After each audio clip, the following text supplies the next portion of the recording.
All right, back in studio with the guys to break this one down. When you're down your starting quarterback, that being Brock Purdy in this one, any way you can find a win, you will take. This was an up-and-down experience for the 49ers, offensively specifically. Mac, what did you see from Mac and his command of the offense in the final moments? Let me find out, Mac Jones, you done found your swag back. Let me find out, because there was moments in this ball games where it was like, oh, dang, the old Mac Jones is kind of starting to surface on the football field. But then you calm down, you found your groove, and you make the necessary plays. And this was a huge opportunity in terms of the Arizona Cardinals, playing against the San Francisco 49ers with their backup quarterback, playing some really inspired football, having an opportunity to get one up on a divisional foe.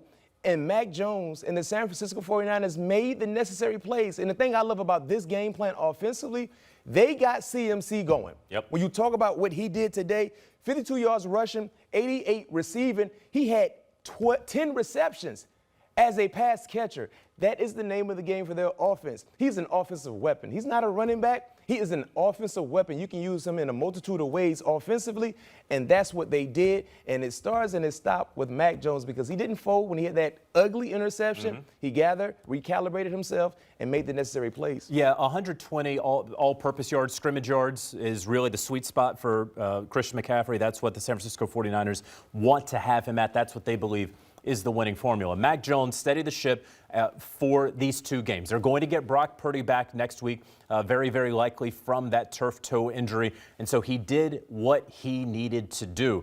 This is an Arizona Cardinals team that, while winning, they were winning very ugly, right? They beat the New Orleans Saints, though the Saints had to throw in the end zone to potentially win that game. They beat the Carolina Panthers last week, but the Carolina Panthers recovered an onside kick, had an opportunity to go down and do some damage. And now you get this contest where, after getting the safety via a holding penalty in the end zone, the Cardinals just needed to extend one drive. And what did Robert Saleh's defense do? Yeah. What it has done through the first 3 weeks of this season. Say whatever you want about Saleh as a head coach with the New York Jets. You know that that man can coordinate a defense. And now that that is his sole focus, with the hosses that John Lynch and Kyle Shanahan have put on that side of the football, that is what we're seeing. So they got a couple of 3-and-outs, huge, to allow Mac Jones the ability to be able to take them from the 20 and get into field goal range for the win. Ben, I want your thoughts here on Christian McCaffrey. 27 more touches, now 77 total on the season.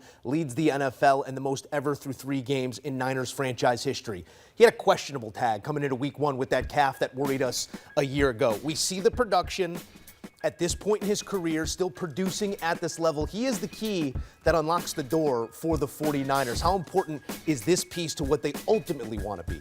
He is, and if you can keep a guy like this healthy, obviously his track record speaks for itself. Right? You've seen what he's been able to do over the course of his career, out of the backfield, running, catching, blocking. It's all part of what a running back has to do, right? So if you're Christian McCaffrey, it's the stir that makes this drink go, right? Yeah. This 49ers offense. Everything runs through him. They look like a totally different offense, totally different team when he's out there. You saw it today.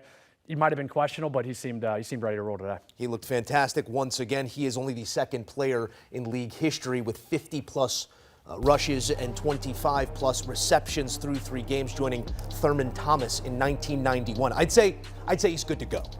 A look here at Mac Jones, his last 8 starts. Is this his last start of the season? Well, as JJ said, hopeful to have Brock Purdy back a week from now, but he comes in, he gets the win, and the Niners move forward.